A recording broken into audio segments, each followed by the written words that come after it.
Hello everyone, welcome to my channel. आज आपला free आरी वर्क क्लासचा डे 6 आहे। इथे आपण आता कट्स पाईप कसे फिक्स करायचे हे बघूयात। काल आपण शुगर बीट्स बघितले, आज आता आपण कट्स पाईप बघूयात। इथे मी हे कट्स पाईप घेतलेले आहे। कालसारखंच आपण इथे मशीनचा थ्रेड यूज करणार आहे। ते बघा तुम्ही खाली कसं पकडायचं। ह्या जो मधला बोट आहे यामध्ये आपण ह्या थ्रेडला एंड नॉट दिली आहे आणि ती ह्या वरच्या बोटामध्ये असं गोल फिरवून बरोबर ह्या ज्या मधल्या बोटामध्ये हे दोन्ही धागे असे पकडायचे आणि हा जो वरचा धागा आहे तो जो आपण वरतून नीडल पंच करतो ना, तर हा जो धागा आहे तो असा वर काढून घ्यायचा। जर का कोणाला जमत नसेल तर त्यांनी हे लक्षपूर्वक बघा आणि असंच पकडायचं खाली। हे बघा मी तसंच पकडलेलं आहे आणि हा जो वरचा धागा आहे थ्रेड हा जो वर ओढून घेतला आहे। आता हे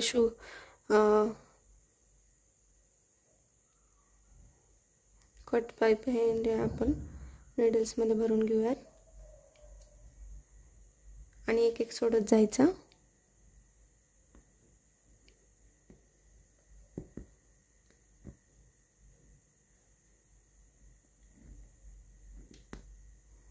सेम प्रोसेस करून तशीच चेन करायची। फक्त ना चेन ही पहिला जो आपण कट पाईप लावलेला आहे त्याच्या जवळच घ्यायची, म्हणजे दोघांमध्ये गॅप पडत नाही।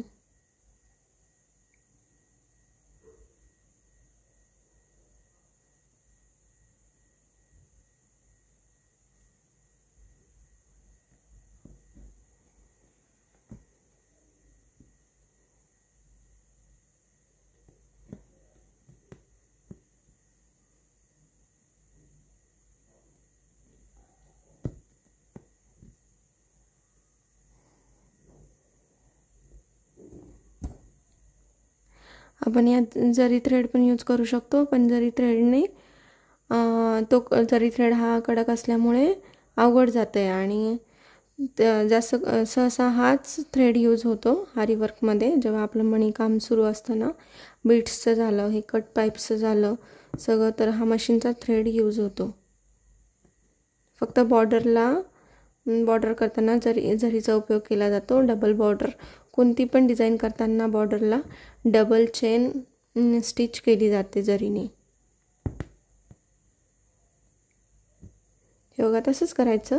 नीडल पंच करायची, थोडी टर्न करून खालचा थ्रेड नीडलमध्ये अटकवून पहिल्या हुकमधनं वर काढायचा। परत आपला हे कट पाईप सोडायचा, परत नीडल पंच करायची, खालचा थ्रेड नीडलमध्ये अटकवून नीडल टर्न करायची आपल्याकडे आणि ते जे खालचं हुक आहे ते वर ओढून घ्यायचं। सेम प्रोसेस करायची, काहीच बदल नाही। फक्त काल आपण शुगर बीट्स एक एक सोडले होते, इथे आज कट पाईप सोडायचे आहे।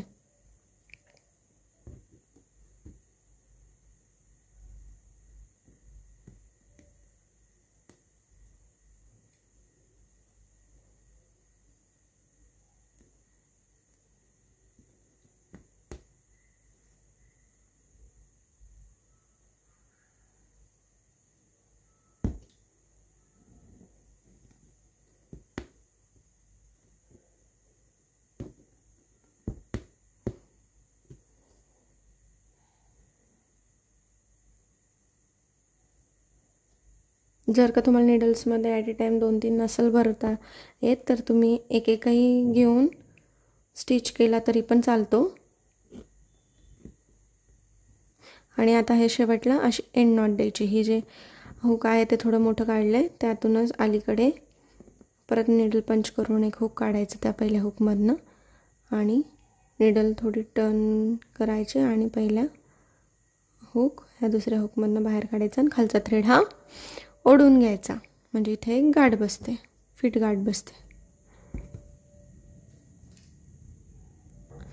इथे आता आपण ही जी आपली जरी आहे ना, ह्या जरीने आपण जी ही चेन स्टिच केली तिथेच आता आपण ह्या चेन स्टिचवरच चेन स्टिच लॉक कशी करायची, झिगझॅगने लॉक कशी करायची, जे की आपल्याला कट वर्कमध्ये झिगझॅग चेन स्टिच कामं येते।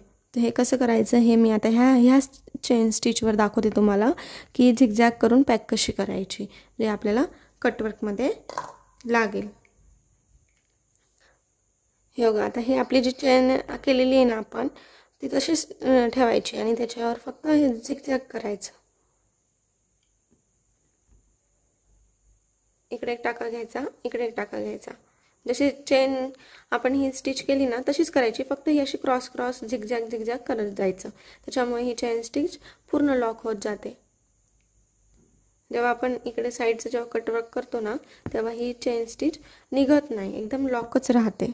आता हा इकडे एक केला, आता परत हे असं थोडा मोठा घेऊन तिकडे क्रॉस घ्यायचा. परत निडल पंच करून खालचं हुक वर काढायचं, टर्न घेऊन परत इकडे ऑपोजिट साईडला निडल पंच करायची, परत टर्न घेऊन खालचं हुक वर काढायचं. सेम प्रोसेस, फक्त आपण चेन स्टिच स्ट्रेट केली, हे झिगझॅग करत जायचं. काहीच नाही, सेम करायचं आहे. म्हणजे हे पूर्ण झिगझॅग चेन स्टिच होते.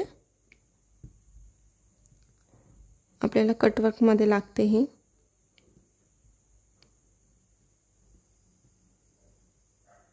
पूर्ण चेन याने लॉक होते.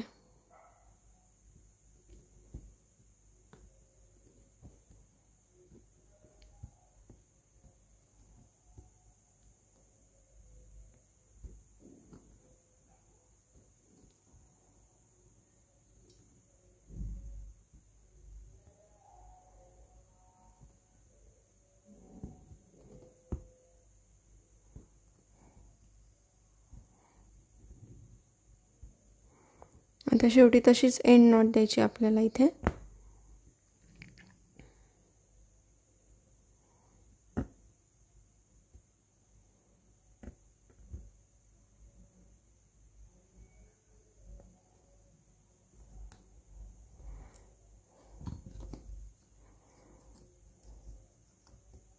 व्हिडिओ आवडला असेल तर लाईक शेअर सबस्क्राईब नक्की करा. Thanks for the watching.